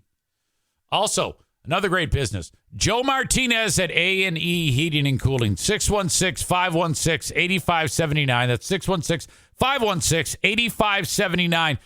Oh, my God. So, here we are, middle of summer now. I mean, I guess it's just the start of summer, but it's hot as fuck. It's cooling out right now, but still.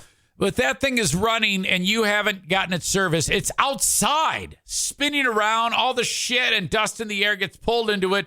It makes it very, very difficult if you don't get it cleaned every year for it to pull air in, cool the air, spit it out into your home. Your machine works harder for longer. It's going to break down. Just pay $79. Have it tuned and cleaned. A&E Heating and Cooling, 616-516-8579. Nick says, EZ, are you going to the big SRX race at Berlin? Yes, I will be there. There's a cover band called Pretty Cool. They want me to sing with them. They're performing after the race under the grandstand. They want me to sing a karaoke song. So I'm like, fuck yes. I don't know what I could sing. I can't sing anything. I mean, I love to sing, but I cannot sing. No matter how hard I try, I cannot sing. But yes, I will be there for that. That is a sold-out event. That is going to be sweet. I think you've got a bunch of tickets. I think you bought them like 6 months ago or some shit like that, didn't you? I remember seeing you buying a bunch. I remember you talking about it. That's exciting. The biggest names in stock car racing at our little old Berlin Raceway, just under a half-mile track. That is going to be awesome. On television. Nick says he bought the tickets when he heard Striegel and me on The Huge Show. Next week, I'll be on The Huge Show. I'll be hosting Thursday and Friday, the 6th and 7th of July. Not this week, next week. Thursday and Friday on The Huge Show. Bill's like, yeah, I want you to do this. I'm like, don't worry. I'll take care of it. I got it. I know what I'm doing. This ain't my first rodeo. You know who's going to be on? We got to get Trump on again. Talk to the president again on The Huge Show. That was a big hit the first time we did it. Everybody loved it. Okay. Something terrible has happened at one of our nation's airports. This is the second time in a year that this has taken place. Just under a year ago, I told the story about the airplane worker who was standing near the, you know how like on the jets, the motor will start and you'll see those fins start spinning around. Well, those are sucking in air. And if you get a little too close, whatever's around it goes into it. You know, that's like the spot where if there's a bird strike, the bird hits there and then spits the bird out the opposite side, and all you see is just little bits of red.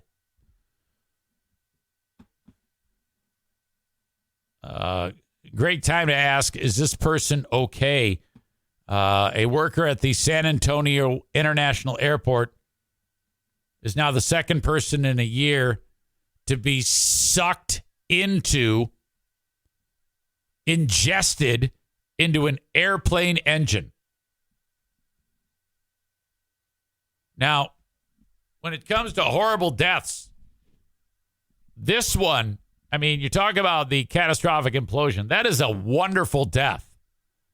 That is 10 out of 10. Great way to go. Looking at the Titanic, and then the next thing you know, you're passing the Rainbow Bridge, looking at all the beautiful dogs. This, not so much. Because especially if you go in legs first, There's got to be plenty of realization that you are being chewed up in the fucking Sully Sullenberger food processor.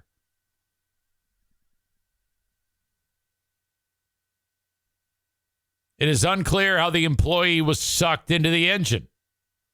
The NTSB said it was investigating. So, I mean, probably just got a little too close and... But who knows? Maybe they dove towards it in a suicide mission. Who knows? The employee was a ramp worker. We are deeply saddened by the incident. Not a whole lot that can be said here. My God, this is just an ugly, ugly scenario.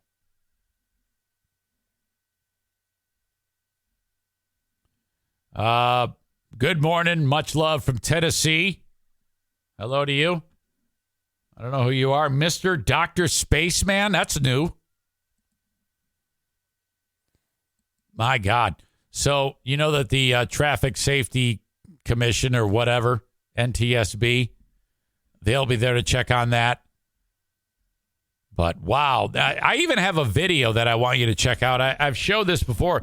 Every time there's a horrible death like this. Well, actually, this is the second time in the last year, like I talked about, that we have had this type of death happen in the world from a dude being sucked into a plane engine. This is a simulator of this exact thing happening. Okay.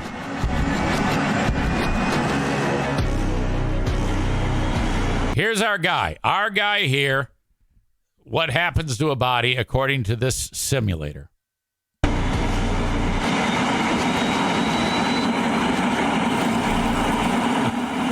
No. Oh, okay. So at this point, you notice that immediately he becomes meat, but like that hurts. That's fucked up. But you see how the body's still flopping around, like his head is still intact. That's more than 1.1 millisecond. So there's plenty of time to realize you're being chewed up and to feel pain. Look at, he's going round and round and round. And then he becomes just nothing. And then the plane's ready for takeoff.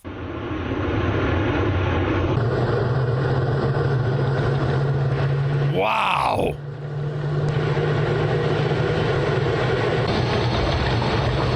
Listen to the noise they add of the meat sloshing.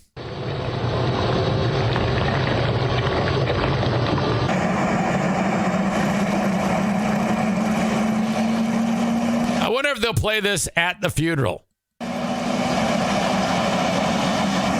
Now look at this. You got 3 food processors that will chew you up.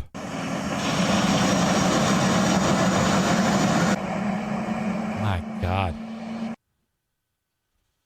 Oh, that's horrible. I tell you what.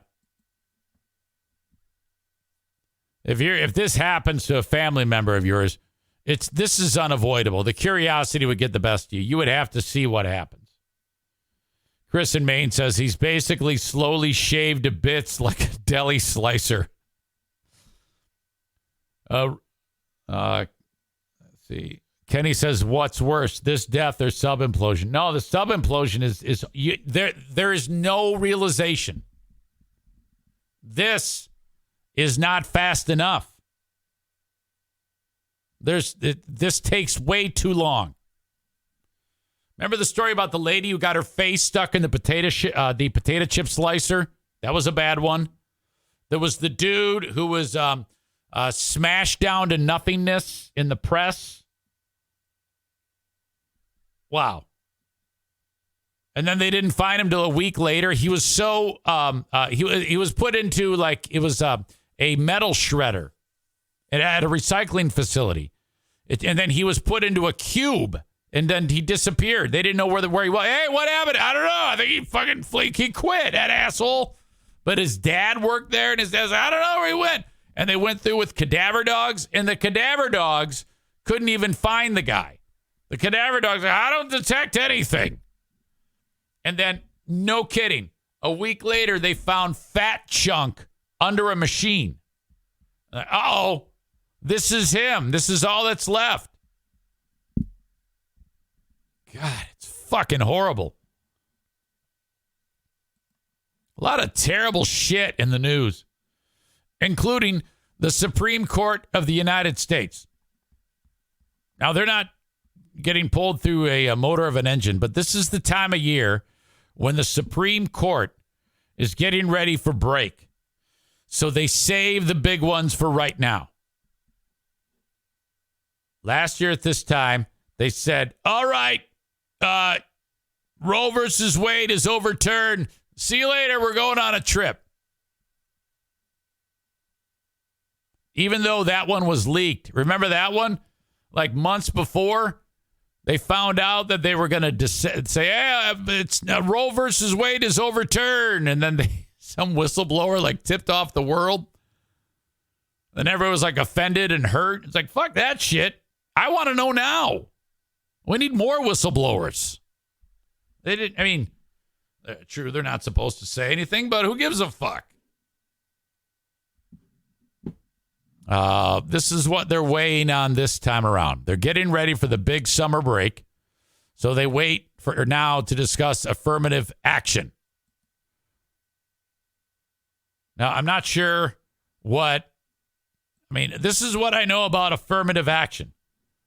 Let me give you my knowledge base on affirmative action. I think that means that, like, if you're getting ready to hire someone, you got to interview people who are black. Or if you're going to a college, you got to make sure you've got black people there. That's all my knowledge. Now, I know that that's wrong. I know there's more to it than that. It makes it so that minorities have equal footing, I guess, when it comes to things like I just discussed. Jobs and school. I don't know.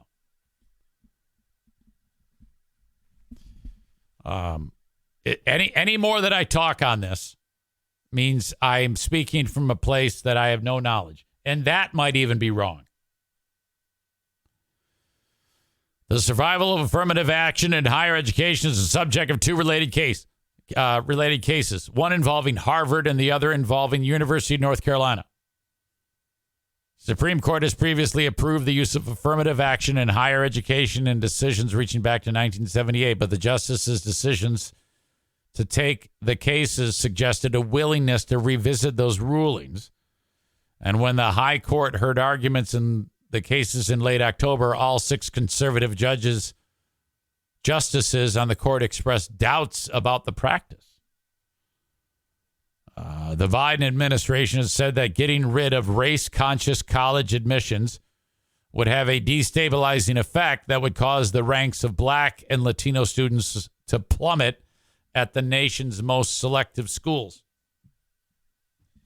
So the idea that in order to have enough representation, standards for black folks or Latinos not as stringent as white folks.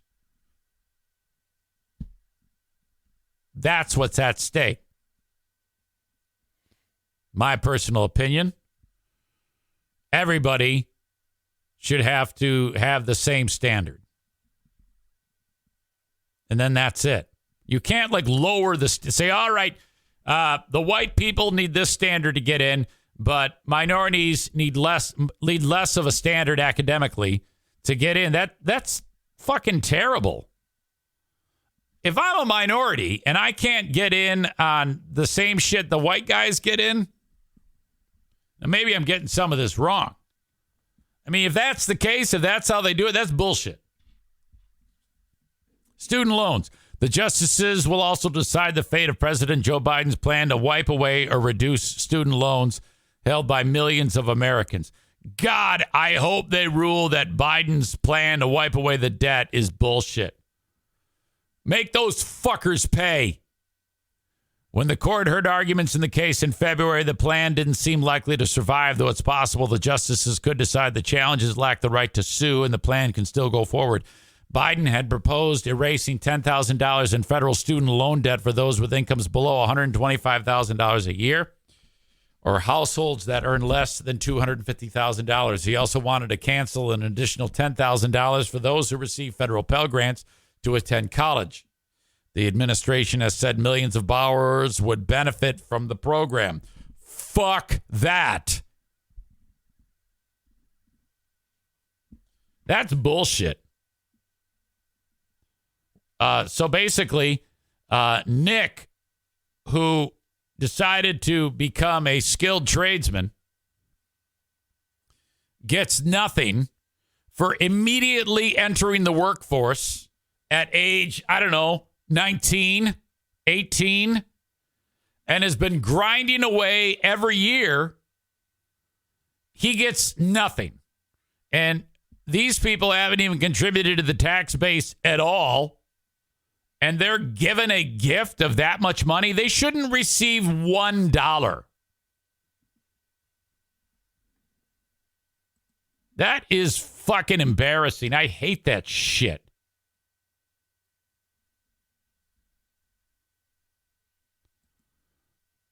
Gay rights.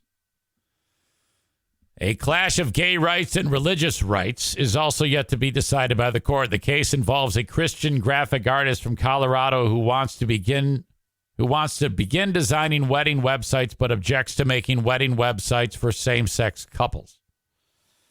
State law requires businesses that are open to the public to provide services to all customers, but the designer Lori Smith says the law violates her free speech rights. She says ruling against her would force artists, from painters and photographers to writers and musicians, to do work that is against their beliefs. Let me ask you this. If you're a gay guy, or let's say you're a gay couple, and you want to hire a photographer, and the photographer says, I hate gay people, why would you want to force that person to shoot your wedding? You would just go to a different photographer. It would work itself out. Meanwhile, say that if she wins, a range of businesses will be able to discriminate, refusing to serve black, Jewish, or Muslim customers, interracial or interfaith couples, or immigrants. The old slippery slope. Well, that's their fucking problem. If you want to be a business that discriminates people, you're probably not going to be around that long. The public has a way of weeding those out. I say side with the bigots and let those bigots be bigots. If they want to be fucking assholes, let them. They'll burn their own bridge. Don't get in the way of that. Let them be the assholes. It's their right to be bigoted, closed-minded fucks. The system will have them work its way out. During the arguments, the court's conservative majority sounded sympathetic to Smith's arguments, and religious plaintiffs have in years won a series of victories at the high court. Religious rights.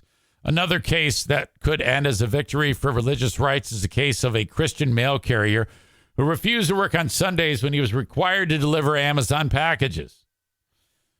The question for the high court has to do with when businesses have to accommodate religious employees. The case is somewhat unusual in that both sides agree on a number of things. And when the court heard arguments in April, both liberal and conservative justices seemed in broad agreement that businesses like the Postal Service cannot cite minor costs or hardships to reject requests to accommodate religious practices. That could mean a ruling joined by both liberals and conservatives. My opinion, the only one that matters in this court is fuck you. If you tell me that you can't go to work because you're going to go to church, well, then I guess you're not going to keep your job. If you agree to work and then you suddenly say, I can't work, if you can't get the time off, we'll find someone who's willing to work on Sunday. Fuck you. Voting. As election season accelerates, the Supreme Court has still not said what it will do in a case about the power of state legislatures to make rules for congressional and presidential elections without being checked by state courts. And this is the last one. In a case out of North Carolina, the justices were asked to essentially eliminate the power of state courts to strike down congressional districts drawn by legislatures on the grounds that they violate state constitutions. But there's a wrinkle. Since the justices heard arguments in the case in December, North Carolina State Supreme Court threw out the ruling the Supreme Court was reviewing after Republicans claimed control of that court. That could give the justices an out and let them dismiss the case without reaching a decision. The old pass the buck, let the state handle it. The high court could take up a similar case from Ohio and reach a decision there, but it wouldn't be until the 2024 election. Sounds fucked up. I don't care about that one. I'm already bored. All right. So that's what they're doing. Now, they already have all this shit written out. All this is basically meet and read the opinions. It's been handled for months. So the court writes it out, how they feel. Maybe does some research on precedent and whatever, and based on their whether they're conservative or liberal, and then they write their opinion. Now, unfortunately, we have no leaks this year. I would love there to be some leaks so we could have this well in advance, so everybody is already prepared for the big whatever it is that's about to happen. But no leaks this year. That's a bummer.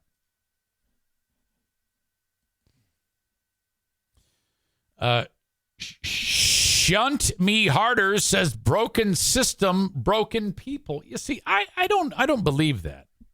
I believe it's the best system available at the time. And people aren't broken. You see, you speak at extremes like that. I don't play that game. It's better than most. You know? Better than most. Perfect? Of course not. Broken? Far from it. Far from it. And the reason why we have it in place, the high court, this is it. The buck stops here. Once the decision is made, you can flush it. You can't do anything about it. Unless, of course, if it's abortion, where in the great state of Michigan, they put it in front of the voters. They got the necessary signatures. We voted on it.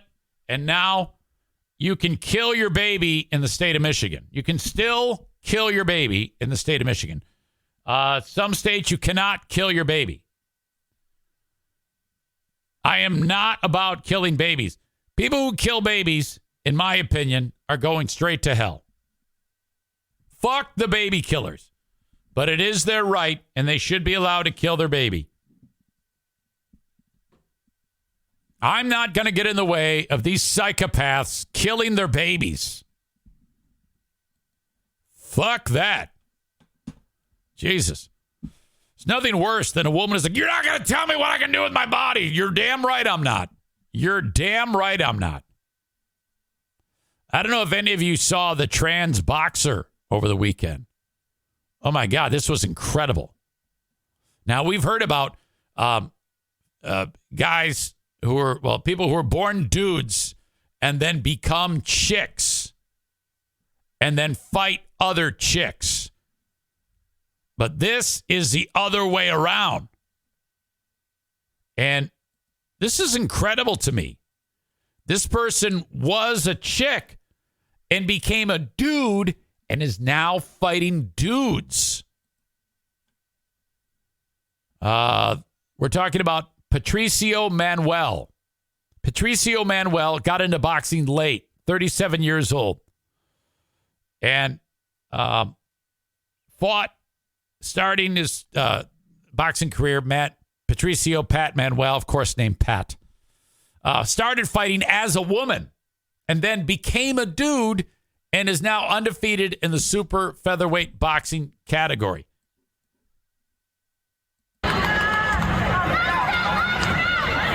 Patricio is the one in the dark trunks with the yellow stripe fighting the Asian guy. Now, this Asian guy looks to have the boxing skills of like Arnold Horshack from Welcome Back, Kotter. Timely reference. But what Patricio doesn't look anything like a woman in any way, shape, or form. Full man beard, big muscles. You would never know that was born a chick.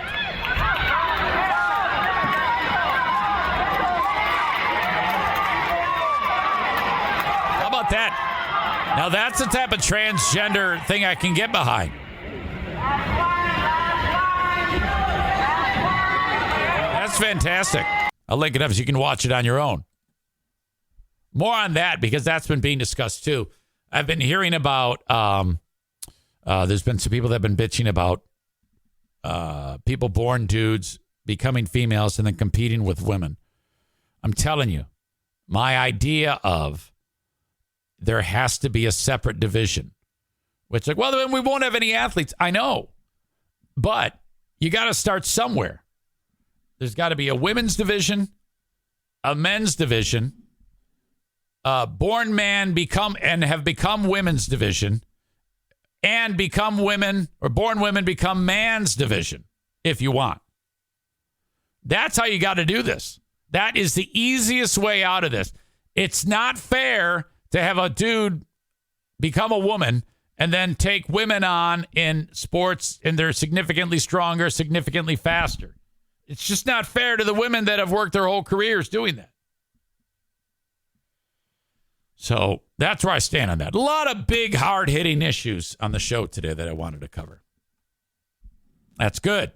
Got it out of my system. That's what we talk about here. I'm not afraid to talk. You never know, or you will never have, it will never be a mystery as to where I stand on things. Never will it be a mystery. Looks like Mitch and Shunt Me Harder are in a bit of a dispute back and forth. I love it. I love it. Go for it, you two. I'm not going to engage you. I stay in my lane. Okay? But if you guys want to duke it out, that's fine. IMKO says, yeah, fuck someone just trying to live through a medical complication. Mitch says, thank God for people like you, Eric Zane. Women should be forced to carry kids. Women should be forced to carry kids? I think you're saying shouldn't. Shouldn't be forced to carry kids without kidneys to full term. Shunt Me Harder. Some very graphic language. Says sticking your dick in your pussy is always a choice. I think we're getting some typos on the chat. I'm not sure. Some of these aren't making sense. Mitch says, yeah, men getting raped is a lie. So these guys are duking, guys or girls, duking it out. Mitch says, I'm agreeing with you. I wake up all the time with my penis finding its way into my own vagina. He says, that wasn't a typo. I was fucking with you. Oh, fair enough. I can never tell on the chat. The only time I can tell there's something on the chat is when Kenny is complaining. And let's hope he doesn't complain anymore. I don't think he'll complain anymore because my little heart just can't take it. All right. Thank you to the Mario Flores Lakeshore team of Van Dyke Mortgage. Oh, my gosh. The mortgage experts at the Mario Flores Lakeshore team of Van Dyke Mortgage want to get you into a mortgage. No matter where you are in the U.S., you too can be part of the American dream in owning a home. Call 231-332-6505 to get after it. Started on your pre-approval for the mortgage process. Whether it is your first mortgage or your 10th, they can help you at the Mario Flores Lakeshore team of Van Dyke Mortgage, or perhaps get money out of your home. You got a high-interest credit card bill you got to pay off, maybe home improvements. 231-332-6505 for the Mario Flores Lakeshore team of Van Dyke Mortgage. Thank you. Kent County Health Department, still with us for the time being. If you need information on sexually transmitted infections and testing, the WIC program, or perhaps vaccinations for the little ones, you need the Kent County Health Department at accesskent.com or 616-632-7200. Thank you. Sarah Honda Granville. Head over to Sarah Honda Granville and test drive a brand new Sarah Honda vehicle today. After you find the one you like, you're well on your way to getting a brand new vehicle in your possession in just a couple of weeks. Head over to Sarah Honda Granville and test drive a vehicle today. Not to mention Michigan's largest selection of certified pre-owned vehicles at Sarah Honda Granville, SERRA, HondaGranville.com. The asshole of the day last week, last week, Friday, was Stockton Rush. That's the guy who cut corners in making the Ocean Gate submarine that killed all those people. Today's asshole of the day, well, it has to be the lady I told you about, Phoebe Kopaz,